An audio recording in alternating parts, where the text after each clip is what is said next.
चलिए पढ़ा जाए। आज हम लोग संविधान की विशेषताएं पढ़ेंगे। अपने संविधान तो बन चुका है, अब क्या क्या विशेषताएं हैं इसको देखा जाएगा। तो भारतीय संविधान की विशेषताएं,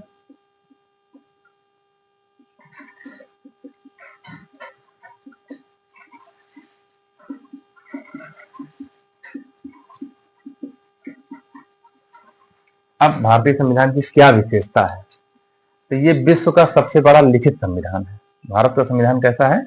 विश्व का सबसे बड़ा लिखित संविधान है। लिखित संविधान का मतलब हुआ कि नोटेड है। जैसे ब्रिटेन का अलिखित है तो भारत का लिखित है। और ये लिखित संविधान की अवधारणा ली कहां से गई है? ये ली गई है अमेरिका से। ठीक है, तो विश्व का सबसे लंबा है। क्यों? तो यहाँ पे एक राज्य का अलग अधिकार दिया गया है, केंद्र का अलग, जो जो शक्तियां दोनों की हैं अलग अलग लिखी गई हैं, इसलिए ये लंबा हो गया है। ठीक है, अमेरिका में क्या है कि वहां राज्यों की शक्तियों को बता दिया गया है, शेष जो बची वो केंद्र की हो गई, तो उनका संविधान छोटा है। ठीक, तो भारत का संविधान बड़ा क्यों, उनका अमेरिका का छोटा क्यों? कारण यह है कि यहाँ पे हर संस्थान की अलग अलग शक्तियां बताई गई हैं, केंद्र की अलग, राज्य की अलग, लेकिन वहां पे राज्य की बता दी गई, केंद्र की नहीं। ठीक, तो पहला क्या है कि भारतीय संविधान विश्व का सबसे लंबा लिखित संविधान विश्व का है। ठीक, क्यों लंबा है? तो भारतीय संविधान में 395 अनुच्छेद हैं। ठीक है, उस समय जब बना था 8 अनुसूची थी और 22 भाग थे। ठीक है, जब भारत का संविधान तैयार हुआ तो उस समय 395 अनुच्छेद थे, 8 अनुसूची थी और 22 भाग थे। ठीक है, इसीलिए विश्व का सबसे लंबा बन गया। तो विश्व का सबसे लंबा लिखित संविधान। ठीक, क्यों है? अब देखिएगा, अगर आज की डेट में देखेंगे तो ये जो है 444 अनुच्छेद हो चुके हैं, ये 12 अनुसूची हो चुकी है और ये 25 भाग हो चुके हैं। हो गया। अब अगर भाग को देखा जाए कैसे बढ़े हैं, ठीक है, तो मोटा अभी 22 भाग पूरा आगे हम पढ़ेंगे, कैसे बढ़े हैं ये देखा जाए। ठीक है, तो पहले भाग की पहले अनुसूची देख लिया जाए। 9वीं अनुसूची, ये पहला संविधान संशोधन 1951 में जोड़ा गया। ठीक, फिर 10वीं आती है दल बदल, ये 52वां संविधान संशोधन कब? 1985। फिर 11वीं अनुसूची जो है, 11वीं, वो 73वां संविधान संशोधन 1992। और फिर 12वीं अनुसूची, ये 74वां संविधान संशोधन 1992। ठीक है, इसमें भूमि अधिग्रहण है, इसमें दल बदल है, इसमें पंचायती राज है, इसमें नगर पालिका की व्यवस्था है। तो 8 में 4 जोड़ लीजिए, 12 हो गए। ठीक है, अभी आगे फिर से पढ़ा जाएगा। इतना जानते रहिए क्यों 12 है। इसी तरीके से अनुच्छेद में भी परिवर्तन हुआ, उसमें ज्यादा है, उसको अभी नहीं बता पाएंगे। ठीक, ये क्लियर हुआ। 12वीं कब जोड़ी गई, अभी आगे फिर मिलेगा 1992 में। अब भाग पे आ जाए, तो भाग जो है 22 भाग थे, हुआ क्या पहले ये समझिए, हुआ क्या, क्यों ऐसा हो गया? तो जो भाग नंबर 7 है, भारत का भाग नंबर 7 है, वो 7वें संविधान संशोधन द्वारा 1956 द्वारा हटा दिया गया। ठीक है, अगर इसको हम देखें तो भाग 7 जो है 7वें संविधान संशोधन द्वारा 1956 द्वारा हटा दिया गया। ठीक, अब कितने बचे? 21 बचे। इसका मतलब 4 और चाहिए, तभी 25 होगा। वो 4 कौन है? तो पहला देखेंगे तो एक है भाग नंबर 4 का, भाग 4 का, इसको मूल कर्तव्य कहा जाता है। ठीक है, कब जोड़ा गया? 42वां संविधान संशोधन 1976 में। फिर 18 हो गए, 7 हटा, एक जुड़ गया, 18 हो गए। फिर है भाग नंबर 14 का, इसमें है अधिकरण, ट्रिब्यूनल सुने होंगे, अधिकरण की व्यवस्था है, ये जोड़ा गया। ठीक हो गया, इसका भी यही कह दीजिए, 42वें में ही जुड़ा है अधिकरण। फिर अगला है 9 का, भाग 9 का, ये वाला जो 73वां है वो वाला जुड़ा है। और भाग 9 खा, ये भाग जो 74वां संविधान संशोधन है उसके द्वारा जोड़ा गया है। नहीं, भाग 9 का में इसमें पंचायती राज है ना, पंचायती राज पहले से है। 12वां में इसमें नगर पालिका जोड़ी गई है। तो नगर पालिका किसके द्वारा? 74वां संविधान संशोधन 1992। इसमें है तो सहकारी समितियां जोड़ी गई हैं।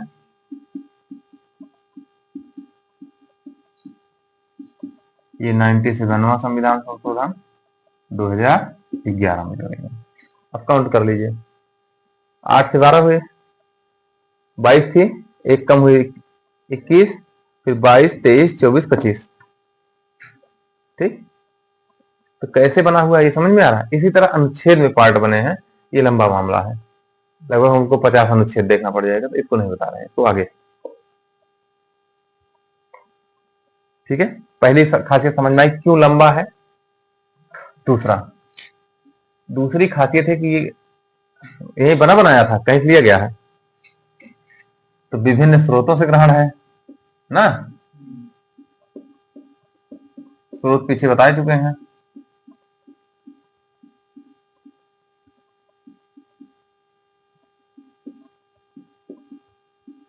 जैसे ब्रिटेन से संसदीय व्यवस्था, अमेरिका से न्यायपालिका ना, संविधान संशोधन दक्षिण अफ्रीका से, मूल कर्तव्य रूस से, इस तरीके से जो लिया गया है वो है विभिन्न जगहों से लिया गया। अगली खासियत है नम्यता और अनम्यता के बीच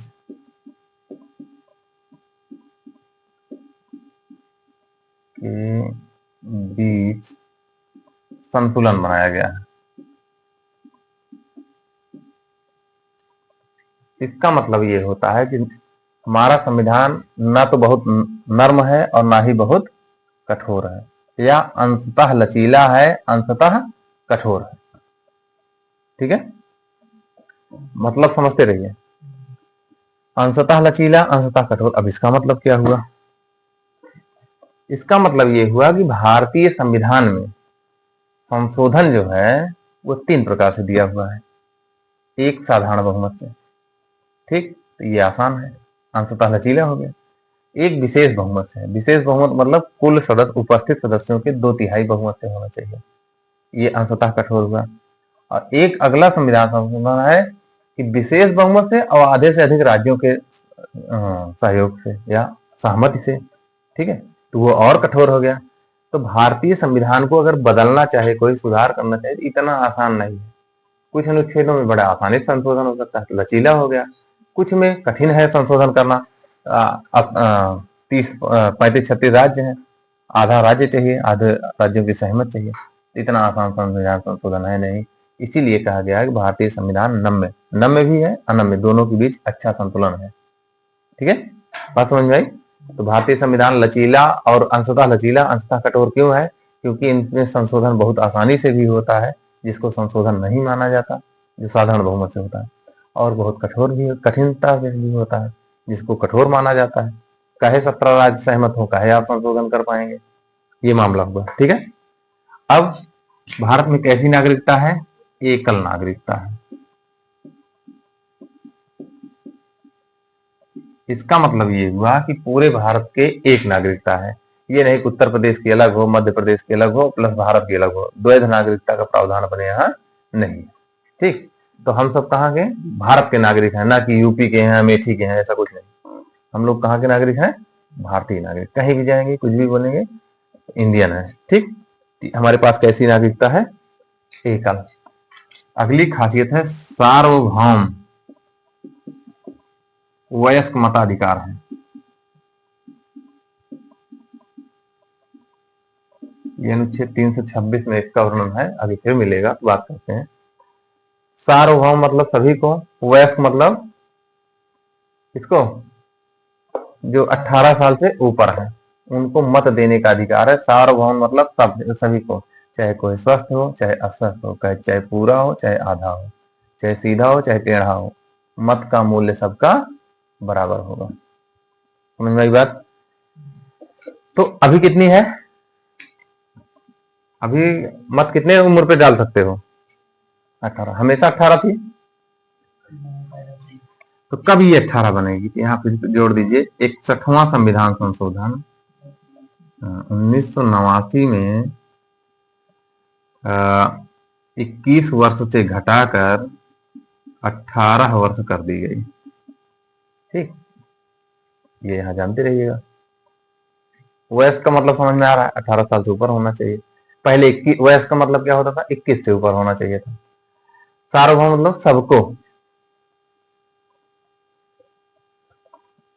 ठीक है, अगली खासियत क्या है? स्वतंत्र और निष्पक्ष न्यायपालिका।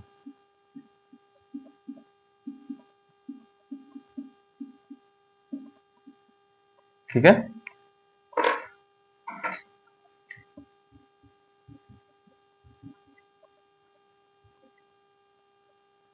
स्वतंत्र और निष्पक्ष न्यायपालिका का मतलब है कि न्यायालय जो है वो अपने आप में स्वतंत्र है। ठीक है, उसमें किसी का हस्तक्षेप नहीं है, वो जो भी चाहे निर्णय संविधान के अनुसार कर सकता है। ठीक है,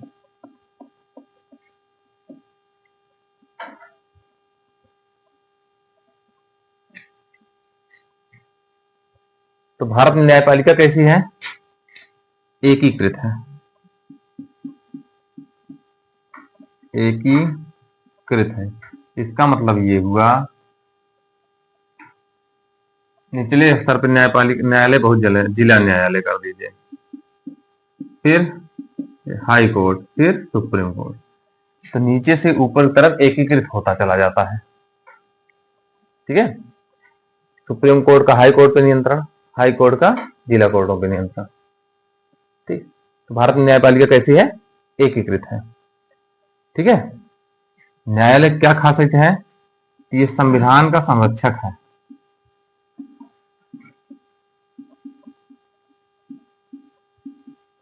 निष्पक्ष होकर संविधान की सुरक्षा करता है।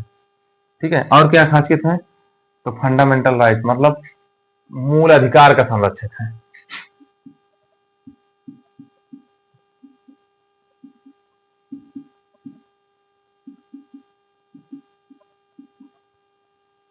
मूल अधिकार का संरक्षक है, ये न्यायपालिका की हमारी खासियत है।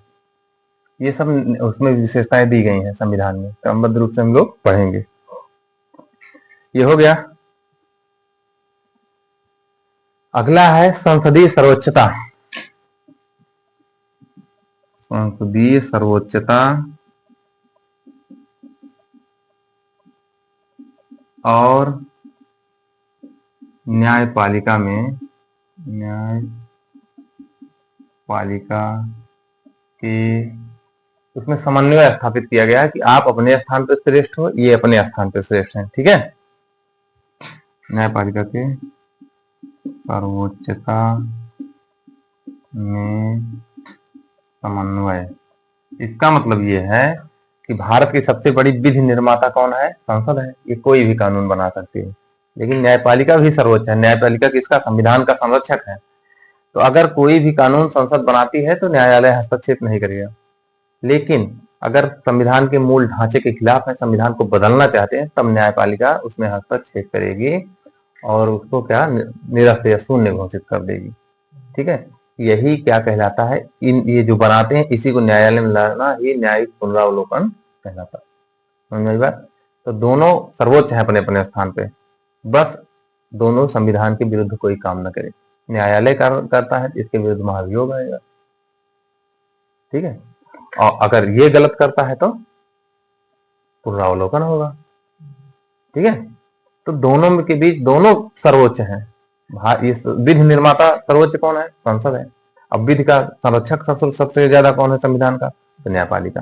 तो दोनों शक्तियों में समन्वय स्थापित किया जाए, एक दूसरे में दखलंदाजी न करें, संविधान के अनुसार दोनों काम करें। न्यायालय नहीं करता तो महाभियोग लग जाएगा। ठीक, ये इसकी खासियत थी। संविधान सर्वोच्च है। ये भारत में सर्वोच्च क्या है? संसद है, न्यायपालिका है, कुछ नहीं सर्वोच्च। सर्वोच्च क्या है? संविधान सर्वोच्च। वो जो कहेगा वही सही है। ठीक है, तो एक पॉइंट यहां बढ़ा लिए, संविधान की सर्वोच्चता। अरे लिखे हैं ये कहीं, संविधान की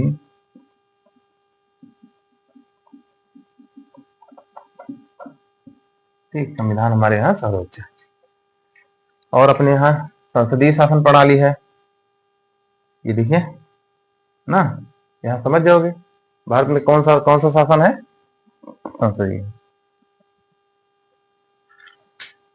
और भारतीय संविधान में मूल अधिकार दिया हुआ है, नीति निर्देशक तत्व दिया हुआ है, मूल कर्तव्य दिया हुआ है, ये सब दिए हुए हैं, तो उसकी विशेषता हो गई। इसको लिखाना जो भी है जानते हो सब। ठीक है, भारत में एक और खासियत है, त्रिस्तरीय शासन। भारत में कैसा शासन है? त्रिस्तरीय। इसका मतलब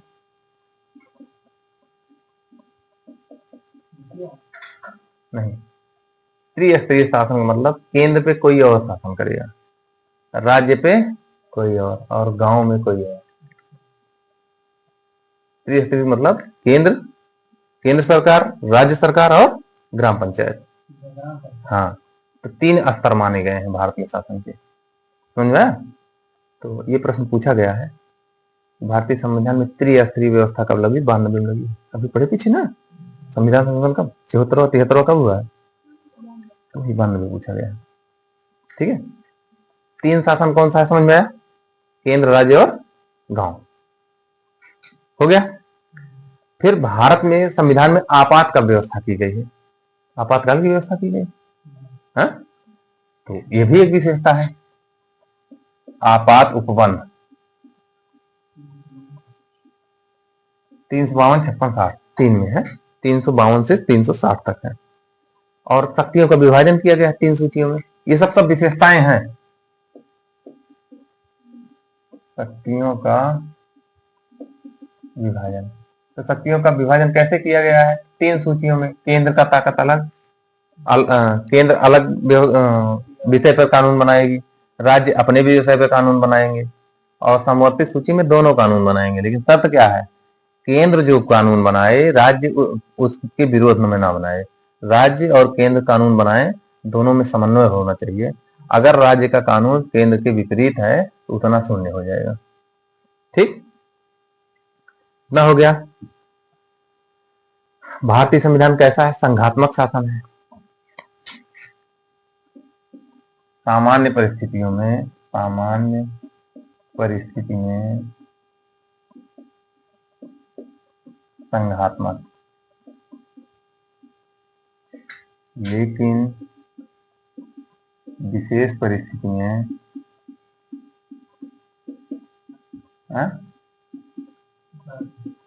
विशेष परिस्थिति में एकात्मक।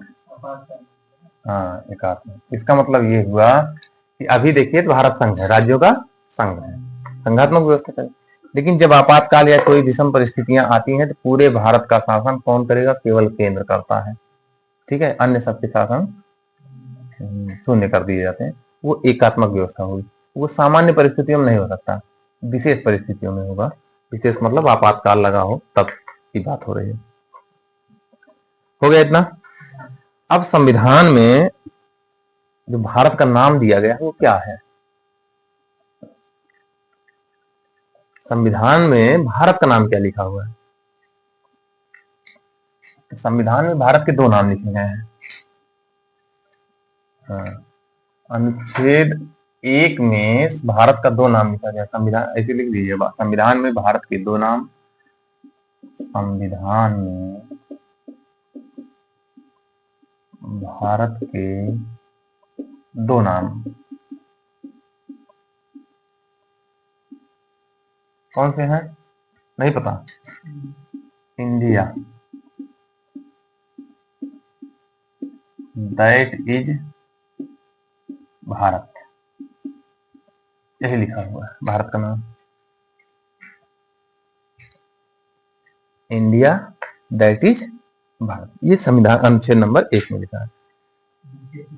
एक में हाँ, पहले अनुच्छेद में यही लिखा है, इंडिया दैट इज भारत। ठीक है, ये पूरा यही लिखा हुआ है। और वहां लिखा गया है कि भारत क्या है, राज्यों का, तो फेडरल नहीं है, यूनियन ऑफ स्टेट है। कोई राज्य शामिल तो हो सकता है लेकिन अलग, तो कब से, तो 16वें संविधान संशोधन। ठीक है, तो भारत क्या है, यूनियन ऑफ स्टेट है। इसका मतलब ये हुआ यूनियन ऑफ स्टेट, इसका मतलब हुआ, अब हम डायरेक्ट लिख रहे हैं, 16वें संविधान संशोधन द्वारा कोई भी राज्य भारत से अलग नहीं हो सकता लेकिन शामिल हो सकता है। ठीक है, 1963 द्वारा कोई भी राज्य भारत से अलग नहीं हो सकता किंतु शामिल हो सकता है।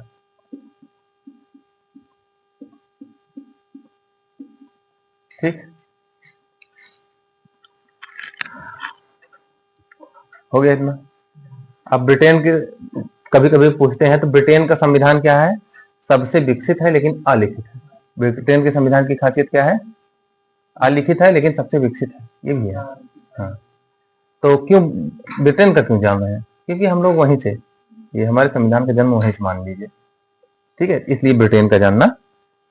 एक व्यक्ति थे टाकबिले, उन्होंने कहा ब्रिटेन के संविधान का कोई अस्तित्व नहीं है।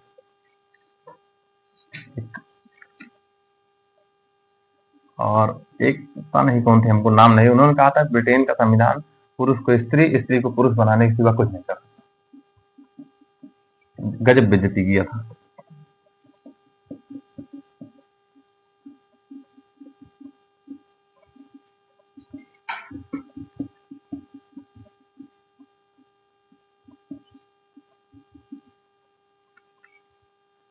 हो गया इतना।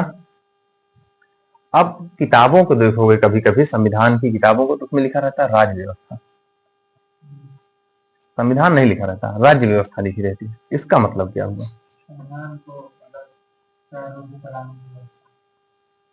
तो यही चीज है, थोड़ा सा अंतर है। संविधान क्या है, सिद्धांत है, ऐसे चलना चाहिए, और जो चल रहा है वो राज्य व्यवस्था है। समझ रहे हैं, जैसे नियम लिखा हुआ है और नियम के अनुसार हम काम कर रहे हैं, तो जो काम हो रहा है ये क्या है, राज्य व्यवस्था है। जो नियम लिखा गया है वो क्या है, सिद्धांत है, मतलब संविधान है। ठीक है, संविधान संरचना बना दी गई है कि ऐसे ऐसे शासन होना चाहिए, और उसी तरह शासन कर रहे हो, मतलब वो जो लिखा है उसी को करना राज्य व्यवस्था है। ठीक है, जैसे हम लोगों को देखिए, ये क्या है, मस्तिष्क है, इसमें क्या है, मन। तो मस्तिष्क क्या कर रहा है, ये यही है, मस्तिष्क कहीं जाता है, लेकिन मन दुनिया काम कर डालता है। तो संविधान हमारा दिमाग, वो मस्तिष्क है, और मन क्या है, हमारी राज्य व्यवस्था है। मस्तिष्क तो कहीं जा नहीं, ये मस्तिष्क हमेशा यही रहेगा, लेकिन मन कहां कहां घूमाता है ना, पूरा काम करता है वही। अच्छा काम किया सही है, नहीं तो पागल सही काम नहीं किया। तो संविधान हमारा क्या है, मस्तिष्क है, और राज्य व्यवस्था क्या है, मन है। समझ में आया, या ऐसे समझ लीजिए, घर बनवाते हो तो नक्शा बन गया, नक्शा संविधान है, और उसी तरीके से बिल्डिंग बन गई, ये तो है आपकी राज्य व्यवस्था। समझ में आया, यही अंतर है, इसको मिटा दें, भारत के संविधान की प्रस्तावना पढ़ेंगे। ठीक है।